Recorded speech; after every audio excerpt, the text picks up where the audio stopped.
Hello friends, welcome back to Meenakshi channel. ఇప్పుడు నేను mutton gravy curry తయారు చేస్తున్నాను. రైస్ లేకి, చపాతీ లేకి, సంగటి లేకి చాలా బాగుంటుంది. 1/2 కిలో మటన్ తీసుకున్నాను. దీనికి మంచిగా వాటర్ వేసి 2-3 టైమ్స్ మంచిగా కడగాలి. నీళ్ళన్నీ వంపేసి తీసుకోవాలి. 1 స్పూన్ ఉప్పు, 1 స్పూన్ కారం, 1 స్పూన్ ధనియాల పౌడర్, 1/2 టీ స్పూన్ పసుపు, 1/2 టీ స్పూన్ అల్లం వెల్లిపాయ పేస్ట్, 2 టేబుల్ స్పూన్ ఆయిల్, 1 నిమ్మ చెక్క వేసి మంచిగా 5 మినిట్స్ కలిపి మంచిగా ఒక 5 మినిట్స్ పక్కన పెట్టి ఉంచుకోవాలి. తర్వాత స్టవ్ వెలిగించి కుక్కర్ పెట్టి 2 టేబుల్ స్పూన్ ఆయిల్ వేసి చెక్క, లవంగాలు, యాలకులు, సాజీరా, జీలకర్ర వేసి మంచిగా ఫ్రై అయ్యాక ఆనియన్స్ వేసి రెడ్ కలర్ వచ్చే వరకు ఫ్రై చేయాలి. తర్వాత టమాటా ముక్కలు వేసి మంచిగా మెత్తగా అయ్యే వరకు ఫ్రై చేయాలి. తర్వాత కొద్దిగా కరివేపాకు వేసి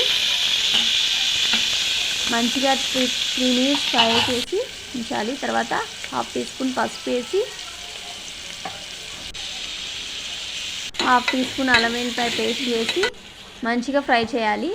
తర్వాత మనం కలిపి పెట్టిన మటన్ని కుక్కర్లో వేసి మంచిగా మిక్స్ చేసి 1 స్పూన్ కారం, 1 స్పూన్ ఉప్పు, 1 స్పూన్ ధనియాల పౌడర్ వేసి కలిపి మూత పెట్టాలి.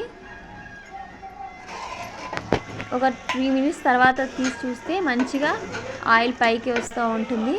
ఆ టైంకి ఒక 3 గ్లాసెస్ వాటర్ వేసి మంచిగా కలిపి మూత పెట్టి ఒక 3-4 విజిల్స్ వచ్చే వరకు ఉంచాలి. తర్వాత మూత తీసి చూస్తే మటన్ ఉడికింది ఫ్రెండ్స్.